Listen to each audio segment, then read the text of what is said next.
महाभारत का एक ऐसा योद्धा जिसके जन्म लेते ही उसके रोने की आवाज किसी घोड़े की भयानक गर्जना जैसी थी। उसी आवाज के कारण उसका नाम पड़ा अश्वत्थामा। द्रोणाचार्य के घोर तपस्या के बाद स्वयं भगवान शिव ने अपने अंश क्रोध और काल को मिलाकर अश्वत्थामा को जन्म दिया था। द्रोणाचार्य के इस पुत्र का जन्म कोई साधारण घटना नहीं थी। वह साक्षात एक रुद्रावतार था और जन्म से ही उसके माथे पर एक दिव्य मणिजरी थी जो उसे भूख, प्यास, थकान और हर तरह के अस्त्र शस्त्र से अजेय बनाती थी। पर एक रुद्रावतार होने के बाद भी श्री कृष्ण ने उन्हें श्राप क्यों दिया? अश्वत्थामा कौरव सेना का सबसे घातक योद्धा था। वह 64 कलाओं और 18 विद्याओं में निपुण था। जब पिता द्रोणाचार्य को छल से मारा गया तो अश्वत्थामा के अंदर का रुद्र जाग उठा। उसने पांडवों पर नारायणास्त्र छोड़ना आरंभ किया। यह एक ऐसा अस्त्र था जिसका कोई तौर नहीं। जो जितना विरोध करता वह अस्त्र उसे उतनी ही बेरहमी से भस्म कर देता।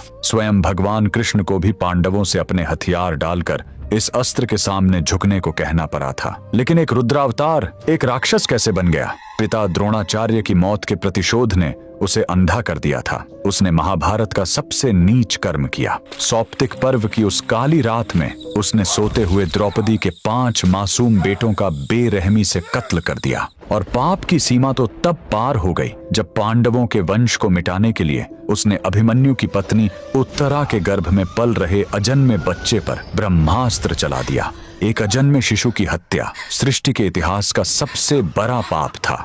एक मासूम गर्भ पर प्रहार देखकर शांत रहने वाले माधव का क्रोध ब्रह्मांड को हिला गया। श्री कृष्ण ने अश्वत्थामा के माथे से वह मणि नोच ली और ऐसा श्राप दिया जिसने मृत्यु को भी अश्वत्थामा से दूर कर दिया।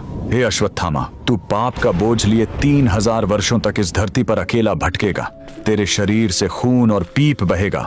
तेरे घाव कभी नहीं भरेंगे। तू मृत्यु की भीख मांगेगा लेकिन मौत तेरे पास फटकेगी भी नहीं।